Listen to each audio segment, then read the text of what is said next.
So, hi guys! This is regarding Kim Seon again. Yung walang katapusang saga ni Kim Seon starting from March 10 na hanggang ngayon wala pa ring proof na kung saan dinate nga niya si Kim Seon when she was a minor.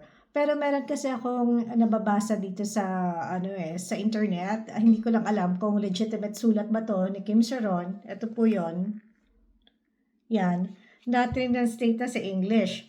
So, ang nakalagay dito, siguro at dito nag-base yung pinsan, yung so-called pinsan ni Kim Seon, na kung saan pinagbintangan niya si Kim Seon na nagde-date sila for 6 years. So, ang nakalagay dito ganito, I was 16 and he was 30. So, we all know that Kim Seon was born in 1988. So, kung 16 si Kim Seon, ibig sabihin 28 si Kim Seon. Pero sino itong lalaki na nakalagay dito sa sulat niya or sa diary niya mismo na nakarelasyon niya? So, ito.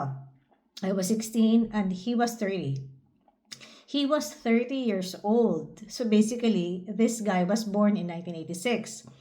That was the end of a 6-year relationship. Hindi naman pwede ito si Kim Seon. Hindi naman pwede ito na sabihin, ni-round off lang niya yung edad ni Kim Seon. Pwede ba naman yun? 6 years kayo nag-date, hindi niyo alam kung ano yung birthday ng isa't isa, hindi niyo alam kung ilang taon na. Kami nga alam namin na 12 years ang age gap niyo eh.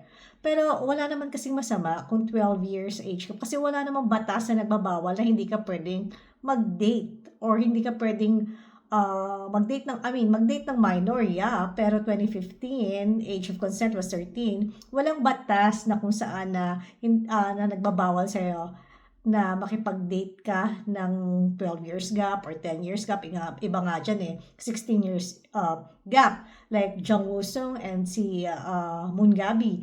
And there was also like a time when Tony Ann and si Harry nag-date na malaki rin ang age gap nila. So, yeah, going back to Kim Seon, ang nakalagay dito, I have been an actor by profession since birth. So, ibig sabihin, 1-year-old pa lang siya, actor na siya. Sabi niya, since birth eh.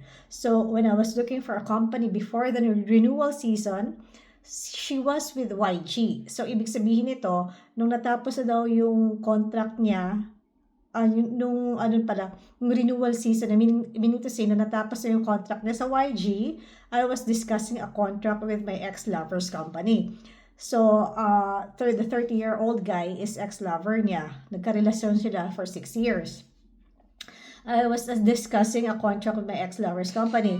But the contract and conditions were cut short. So, meaning to say, hindi natuloy. No? And I signed a contract with a current golden medalist. Gold medalist was founded, I think, by Kim Seon at yung pinsan niya or brother ba niya in 2019.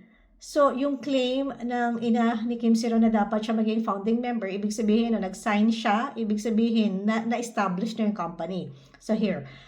And I did everything from casting to visual direction, but I did not receive any fair payment for it. Ibig sabihin na yung payment niya hindi fair. Binayaran siya pero hindi fair. Siguro alam naman natin kung bakit. Dahil during this time, ang golden medalist ay nagsisimula pa lang. So guys, tulungan nyo naman ako kung sino tong 30 years old na lalaki na nakarelasyon ni Kim Seon nung 16 years old siya. So 16, 30, 6-year relationship. So basically, hindi to si Kim Seon. Dahil nung 16 years old si Kim Seon, 28 pa lang si Kim Seon. So, yun lamang po para matapos na ang mga sinasabi na hater na si Kim Seon ay pedophile, na si Kim Seon ay groomer, na si Kim Seon ay dapat makulong dahil dinate niya si Kim Seon nung ito ay menor pa. So, bye for now!